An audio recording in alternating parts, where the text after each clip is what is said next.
इस पर वह बौद्ध भिक्षु उस व्यक्ति से कहते हैं, हाँ जरूर पूछिए, आपका क्या प्रश्न है। इस पर वह व्यक्ति उन बौद्ध भिक्षु से कहता है गुरुवर, मैं अपने जीवन में सभी कार्य करता हूं, मैं कभी किसी का बुरा नहीं सोचता, बुरा नहीं करता, फिर भला मेरे साथ बुरा क्यों होता है? मैंने तो किसी का बुरा नहीं किया, मैं हमेशा अच्छे कर्म करने की तलाश में रहता हूं, मैं हमेशा अच्छे कर्म करता हूं, फिर भला मेरे साथ ऐसा क्यों होता है? मुझे हमेशा दुख क्यों झेलना पड़ता है? जब मैं कुछ बुरा करता ही नहीं हूं तो फिर भला मेरे ऊपर दोष क्यों मार दिया जाता है? क्या आप मुझे यह बता सकते हैं कि मेरे कर्म सही हैं या गलत? क्या आप मुझे कर्मों के बारे में स्पष्ट तौर पर समझा सकते हैं? क्या आप मुझे कर्मों के उन सिद्धांतों के बारे में बता सकते हैं जिसकी मदद से मैं अपने कर्मों को और सुधार सकूं? मैं यहां पर यह जानने आया हूं कि मेरे इतने अच्छे कर्म करने के बाद भी मुझे दुख क्यों मिलता है, मुझे हमेशा तकलीफें क्यों उठानी पड़ती हैं। और मैंने तो यह भी देखा है कि जो मनुष्य दूसरे को तकलीफ देता है, दूसरों के प्रति मन में ईर्ष्या रखता है, वह हमेशा खुश रहता है, उसके साथ हमेशा अच्छा होता है। ऐसा क्यों?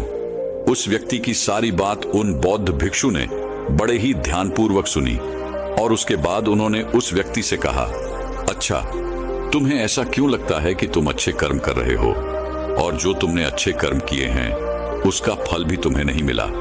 और जैसा कि तुमने कहा, तुमने कुछ ऐसे लोगों को भी देखा है जो बुरे कर्म करते हैं, लोगों के प्रति ईर्ष्या रखते हैं, द्वेष रखते हैं, उन्हें उनके कर्मों का फल बुरा नहीं मिल रहा। इस पर वह व्यक्ति कहता है गुरुवर, मैंने कभी किसी का बुरा नहीं चाहा, न ही किसी का बुरा किया है, तो ये मेरे अच्छे कर्म ही तो किए हैं। इस पर वह बौद्ध भिक्षु मुस्कुराने लगे और उस व्यक्ति से कहते हैं, आज मैं तुम्हें कुछ ऐसे सिद्धांत बताने वाला हूं जिनके बारे में तुम्हें जानना आवश्यक है। कर्म किस तरह से काम करते हैं और इनका हमारे जीवन पर क्या प्रभाव पड़ता है, ताकि हम अपने जीवन से कुछ सीख सकें, अपने जीवन को एक सही दिशा दे सकें और हम अपने इस जीवन को अपनी इच्छा अनुसार जी सकें। क्योंकि आप में से कईयों ने यह सुना होगा कि हमारे कर्म ही हमारा भाग्य है। इसलिए मैं आपको यह समझाना चाहता हूं कि हमारे कर्म कोई पत्थर की लकीर नहीं जिन्हें बदला नहीं जा सकता, बल्कि हम अपने जीवन को उन विचारों से, उन कार्यों से बदल सकते हैं जिन्हें हम अभी चुनते हैं। क्योंकि इस संसार में ऐसा कोई मनुष्य नहीं है जो बिना कर्म किए जीवित रह सके, क्योंकि हम में से हर एक व्यक्ति अपने जीवन में कर्म करता ही है और हमारे द्वारा सुबह से लेकर रात तक होने वाली शारीरिक और मानसिक कार्य जो हमारे ऊपर असर डालते हैं, ये सब हमारे कर्म ही है। यह कर्म केवल वह नहीं जो हम बाहरी तौर पर करते हैं या फिर बाहरी तौर पर हमें दिखाई पड़ता है, बल्कि हमारे कहे गए शब्द, हमारे विचार, हमारे भाव, यह भी कर्म ही है। कोई भी ऐसा कर्म जिसका होने का कारण हम हैं, वह हमारे कर्म ही होते हैं। जैसे हमारा बैठना, उठना, चलना, पीना, खाना, सोचना, विचार करना, हमारे मन में उत्पन्न होने वाले भाव भी, यह सारे कर्म ही हैं। सबसे पहले तो तुम्हें यह समझने की आवश्यकता है कि इस ब्रह्मांड में जो भी ऊर्जा है उसका एक रूप है जिसमें हमारे विचार और भावनाएं भी शामिल हैं, जो निरंतर चलता रहता है। और फिर जब हम अपने विचार, अपनी भावनाओं को इस ब्रह्मांड की ओर छोड़ते हैं, चाहे वह अच्छे हों या बुरे, वह ऊर्जा कभी नष्ट नहीं होती, बल्कि यह तो किसी न किसी रूप में हमारे पास वापस लौट कर आती है। और यदि यह ऊर्जा सकारात्मक होगी तो इसका परिणाम आपको सकारात्मक मिलेगा, और वहीं पर यदि यह ऊर्जा नकारात्मक होगी तो इसका परिणाम आपको नकारात्मक ही मिलेगा। आगे वो बौद्ध भिक्षु उस व्यक्ति से कहते हैं कि मैं तुम्हें अब कर्मों के कुछ सिद्धांत के बारे में बताने वाला हूं। जीने जानने के बाद तुम्हें यह स्पष्ट हो जाएगा कि तुमने अच्छे कर्म किए या बुरे, और यह कर्म हमारे जीवन में किस तरह से असर डालते हैं, हमारे जीवन पर इसका किस तरह से प्रभाव पड़ता है। आगे वह बौद्ध भिक्षु उस व्यक्ति से कहते हैं कि कर्मों का पहला सिद्धांत यह कहता है कि हम जो भी विचार या ऊर्जा इस ब्रह्मांड को देते हैं, वह हमारे पास अवश्य लौट कर आती है, फिर चाहे वह सकारात्मक हो या नकारात्मक। यदि तुमने अच्छी ऊर्जा ब्रह्मांड की ओर भेजी होगी तो तुम्हारे पास अच्छी ऊर्जा ही लौट कर आएगी। यदि तुमने नकारात्मक ऊर्जा इस ब्रह्मांड की ओर भेजी होगी तो नकारात्मक ऊर्जा ही तुम्हारे पास यह ब्रह्मांड अच्छे और बुरे का भेद नहीं समझता। अच्छा क्या है, बुरा क्या है, यह नहीं जानता। अच्छा और बुरा इसकी पहचान करना तो हमें आता है, इसलिए हमें अपने मन में अच्छे विचार रखने चाहिए ताकि आपको अच्छे फल मिल सके। वहीं पर अगर आप बुरे विचार रखते हैं तो उसके होने वाले दुष्परिणामों से भी आपको कोई नहीं बचा सकता, उसे आपको भोगना ही पड़ेगा। कर्मों का दूसरा सिद्धांत यह कहता है, हम अपने जीवन में जो कुछ भी पाना चाहते हैं पहले हमें खुद को उस लायक बनाना होगा। जैसे कि अगर हम दूसरे से यह आशा करते हैं कि वह हमारा सम्मान करें, हमारा आदर करें, तो इसके लिए हमें पहले खुद ही दूसरों का आदर और सम्मान करने आना चाहिए। या फिर इसे यूं भी कह सकते हैं कि पहले आपको उस काबिल बनना होगा ताकि वह लोग आपका सम्मान कर सकें, आपका आदर कर सकें। जिस प्रकार यदि आप नियम के बीज बोते हैं तो आपको आम का फल कभी नहीं मिल सकता, ठीक उसी प्रकार जो आप बीज बोएंगे आपको फल भी वैसे ही मिलेंगे। इसलिए सदैव अच्छे कर्म करने के बारे में सोचे, अच्छा कर्म करें और अच्छी वाणी बोले। कर्मों का अगला सिद्धांत ये कहता है कि हमारे जीवन में यदि कोई घटना घटित हो जाती है तो वह घटना अकस्मात हमारे जीवन में नहीं आती, बल्कि यह भी हमारे कर्मों का ही फल होता है।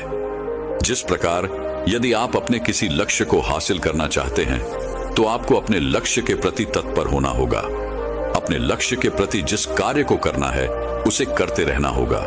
जो मेहनत, जो लगन उस लक्ष्य को पाने के लिए करनी है वो आपको करते रहनी होगी। उस संघर्ष का सामना भी आपको करना होगा, तब जाकर आप कहीं उस लक्ष्य तक पहुंच सकेंगे। क्योंकि हमारा यह जीवन संघर्षों से भरा हुआ है और हमें यदि कोई अच्छी चीज प्राप्त करनी है तो हमें संघर्ष तो करने ही पड़ेंगे। इसीलिए यदि आप अपने जीवन में किसी लक्ष्य को पाने की इच्छा रखते हैं तो अपने जीवन में चमत्कार पर भरोसा करना छोड़ दें और अपनी मेहनत, अपनी काबिलियत पर यकीन करना सीखें। कर्मों का अगला सिद्धांत यह कहता है, आपको सच को स्वीकार करना आना चाहिए।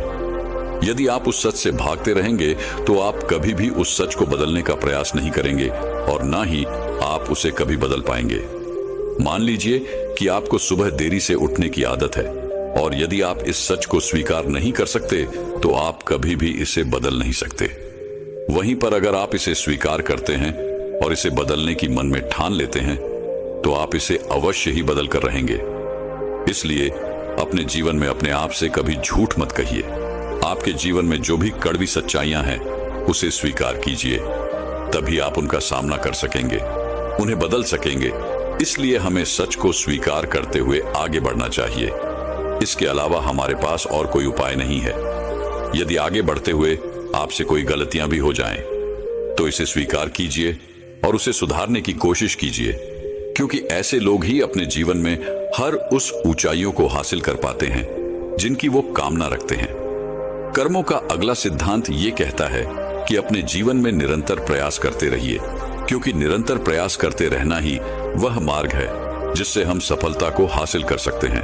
और यह तभी संभव है जब समय के साथ खुद को बदलने के लिए आप तैयार हो, क्योंकि बदलाव ही इस सृष्टि का नियम है और यह बदलाव किसी और से नहीं बल्कि आपसे शुरू होता है, आपके भीतर से शुरू होता है। यदि आप अन्य लोगों को, बाहर की परिस्थितियों को बदलने की कोशिश करते हैं तो यह करना व्यर्थ होगा, क्योंकि आप अपना समय इस पर नष्ट कर रहे हैं। उसकी जगह पर यदि आप अपने ऊपर ध्यान दें, अपने अंदर ध्यान दें, तो आप उसे अवश्य बदल सकते हैं और अपने समय का सही इस्तेमाल करके आप अपने लक्ष्य तक अवश्य पहुंच सकते हैं। मान लीजिए कि आप कोई ऐसा कार्य करने जा रहे हैं जिसके लिए आपको कड़ी मेहनत करनी होगी, लेकिन आप यह सोच रहे हैं कि कोई आएगा और आपकी इस मेहनत में मदद करेगा, तो ऐसा करना व्यर्थ होगा। बल्कि इसके लिए तो आपको यह करना चाहिए कि यदि आपको उस काम के बारे में कोई भी खास जानकारी नहीं है तो पहले आप उसके लिए जानकारी प्राप्त करें, उसके बारे में सीखें, समझें और फिर उस कार्य को शुरू कर दें। यदि आप समय के साथ अपने अंदर बदलाव करते जाएंगे और निरंतर अपने कार्य पर काम करते जाएंगे तो आप अवश्य ही सफलता को हासिल कर सकेंगे। वह बौद्ध भिक्षु अगला सिद्धांत बताते हुए कहते हैं, आज आपके जीवन में जो कुछ भी आपके पास है, आप चाहे जहां कहीं भी हो, आपके जीवन में जो भी मुसीबतें हैं, जो भी सफलताएं आपने प्राप्त की हैं, ये सब आप ही के कर्मों का फल है। इन सब के लिए आप ही जिम्मेदार हो, क्योंकि आपने ही अपने भूतकाल में कुछ ऐसे फैसले लिए थे जिसका परिणाम या तो आपको बहुत अच्छा मिल रहा है या तो बहुत बुरा। लेकिन हमें इनसे मुंह नहीं मोड़ना चाहिए, बल्कि हमें इन्हें स्वीकार करना चाहिए, इनकी जिम्मेदारी लेनी चाहिए। अगर हम ऐसा नहीं करते और किसी अन्य व्यक्ति या फिर किसी परिस्थिति को हम इसका दोष मढ़ते हैं, जिम्मेदार मानते हैं, तो ये करना बिल्कुल सही नहीं होगा, क्योंकि ये हमें आने वाली और भी बड़ी मुसीबतों में फंसा सकता है और फिर हम कभी भी इस समस्या का समाधान नहीं कर पाएंगे। क्योंकि हम में से अधिकांशतः लोगों की यह आदत होती है कि जब हम कोई अच्छा कार्य करते हैं और जब उस कार्य के लिए हमें शाबाशी मिलती है तो हम वहां पहुंच जाते हैं, लेकिन वहीं पर जब हमने कोई बुरा कार्य किया होता है तो हम इसका दोष किसी और के सर मढ़ देते हैं, जबकि हमें ऐसा नहीं करना चाहिए। हमें इसकी जिम्मेदारी खुद उठानी चाहिए। हमारे इस कार्य से जो भी समस्याएं उत्पन्न हुई हैं, उसका समाधान हमें खुद ही करना चाहिए। वह बौद्ध भिक्षु अगला सिद्धांत बताते हुए कहते हैं कि आज हमारा जो जीवन है, इसमें जुड़ा हुआ हमारा वर्तमान, हमारा भविष्य और हमारा आज है, और ये सब कुछ हमसे जुड़ा हुआ है। जैसे कि यदि आपने अपनी अतीत में कोई ऐसी चीज सीखी थी जो आज आपके काम आ रही है, तो हो सकता है कि आप आज भी कुछ ऐसा सीख रहे हों जो आपका आने वाला भविष्य बना सकती है। इसलिए हमें सीखने से कभी पीछे नहीं हटना चाहिए। हमें अपने जीवन में लगातार सीखते रहना चाहिए, क्योंकि ये हमारे जीवन में कभी भी काम आ सकता है। इसलिए कभी भी इससे पीछे नहीं हटना चाहिए। ये सब हमसे जुड़ा हुआ है। हमारा वर्तमान, अतीत और भविष्य सब एक साथ जुड़े हुए हैं। कर्मों का अगला सिद्धांत ये कहता है कि हमें यदि किसी लक्ष्य को पाना है, केवल एक चीज पर अपना ध्यान केंद्रित करना चाहिए, न कि कई सारी चीजों पर। जब हम एक साथ बहुत सारी चीजों पर अपना ध्यान केंद्रित करने लग जाते हैं तो हमारे सीखने की गति धीमी हो जाती है और हम फिर किसी भी चीज को सीख नहीं पाते, जो हमारे जीवन में निराशा और नकारात्मकता का कारण बन जाता है। यदि मान लीजिए कि आप एक अध्यापक बनना चाहते हैं, तो अध्यापक बनने के लिए आपको अपना पूरा ध्यान केवल अध्यापिका की पढ़ाई पर लगाना चाहिए, न कि बहुत सारी अन्य चीजों पर। यदि आप पूर्ण रूप से केवल अध्यापिका की पढ़ाई पर ध्यान देते हैं, तो आप अवश्य ही अध्यापक बन जाएंगे। और यदि आप उस समय पर अन्य सारी चीजों पर ध्यान देते हैं, तो आपका ध्यान भटक जाएगा। ना तो आप अच्छी तरह से पढ़ाई कर सकेंगे और ना ही अपने लक्ष्य को प्राप्त कर सकेंगे, जिस कारण आपके जीवन में केवल निराशा और नकारात्मकता ही बचेगी और फिर आप कभी भी अपने लक्ष्य तक नहीं पहुंच सकोगे। कर्मों का अगला सिद्धांत ये कहता है कि जीवन में खुश रहो। अतीत के लिए पछताना बंद कर दो, भविष्य के लिए सोचना बंद कर दो, और आज से और अभी से आप अपने वर्तमान पर ध्यान दो, क्योंकि अतीत तो बीत चुका है, उसे बदला नहीं जा सकता। और भविष्य की चिंता में रहने से हमारा आज खराब हो जाता है। हम अपने आज पर ध्यान नहीं दे पाते, और यदि आपको अपने भविष्य में कुछ हासिल करना ही है, किसी लक्ष्य को पाना ही है, तो उसके लिए आपको आज ही मेहनत करनी होगी। इसलिए अपने वर्तमान पर ध्यान दीजिए।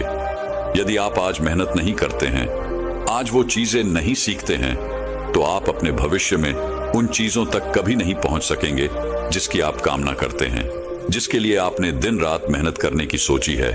हमें अपने अतीत में की हुई गलतियों से सीखना चाहिए, ना कि उन्हें लेकर रोते रहना चाहिए।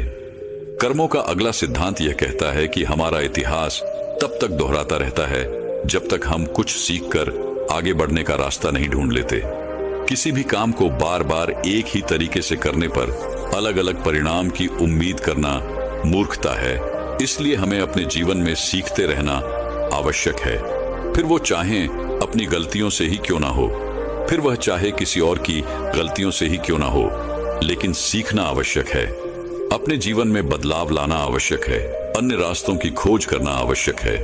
मान लीजिए कि आप किसी ऐसे रास्ते पर चलना चाहते हैं जहां पर कई सारे कांटे हैं, और आपके पास जो ज्ञान है वो यही कहता है कि आपको इसी रास्ते से आगे बढ़कर जाना होगा। तो आप जब भी उस रास्ते से आगे बढ़ेंगे तो आपके पैरों में कांटे तो अवश्य चुभेंगे, जिससे आपको तकलीफ भी होगी, और आप उस रास्ते पर चलने से डरेंगे भी, और उसका परिणाम भी आपको कुछ खास नहीं मिलेगा। लेकिन यहीं पर आप यदि अपनी इस गलती से सीख लें, तो आप ये समझ सकते हैं कि आप कोई और रास्ता ढूंढ सकते हैं अपने उस मंजिल तक पहुंचने के लिए जहां पर कांटे ना हो, और वह रास्ता भी आपके लिए सही हो, क्योंकि एक ही गलती बार बार दोहराना आपको कभी भी अपने लक्ष्य तक पहुंचने नहीं देगा। इसलिए अपने रास्तों को बदलकर देखना भी जरूरी है। अपनी गलतियों से सीखना और उन्हें सुधारना भी बहुत जरूरी है। आखिरी सिद्धांत यह कहता है, हमारे जीवन में होने वाले बड़े बदलाव, इनके लिए थोड़ा समय लगता है। इसलिए जीवन में बड़ी सफलता लगातार प्रयास करते और लंबे समय तक धैर्य रखने से मिलती है। इसलिए यदि हम अपने जीवन में लंबे समय तक चलने वाले परिणाम चाहते हैं तो हमें धैर्य रखना भी आवश्यक है। यदि हम जल्दबाजी में ये सारे कार्य करें तो आगे चलकर हमें इसके परिणाम उतने अच्छे नहीं मिल पाते, और अगर हम धैर्य से कोई सही फैसला लेते हैं तो उसके परिणाम भी हमें लंबे समय तक और अच्छे मिलते हैं। जिस प्रकार यदि आप किसी आम का पेड़ लगाते हैं तो पेड़ लगाने के कुछ दिनों बाद ही वह बड़ा नहीं हो जाता और ना ही उसमें कोई फल मिलते हैं। यदि आपको आम के यानी कि उस फल की प्राप्ति करनी है तो उस पेड़ को बड़ा होने तक का समय आपको देना पड़ेगा, यानी कि धैर्य तो आपको रखना ही पड़ेगा। और यदि आपके पास धैर्य नहीं है तो आप उस पेड़ को नष्ट कर देंगे, जिससे आपको ना तो वो फल मिलेगा और ना ही वो परिणाम। और हम अपने जीवन में भी तो कुछ ऐसा ही करते हैं।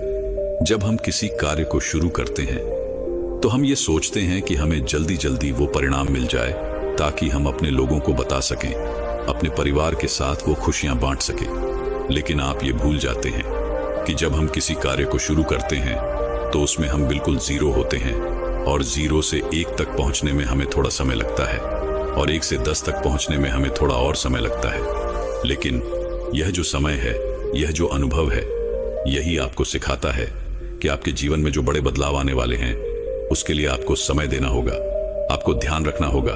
तभी आप 0 से लेकर के 10 तक पहुंचने की क्षमता जुटा पाएंगे।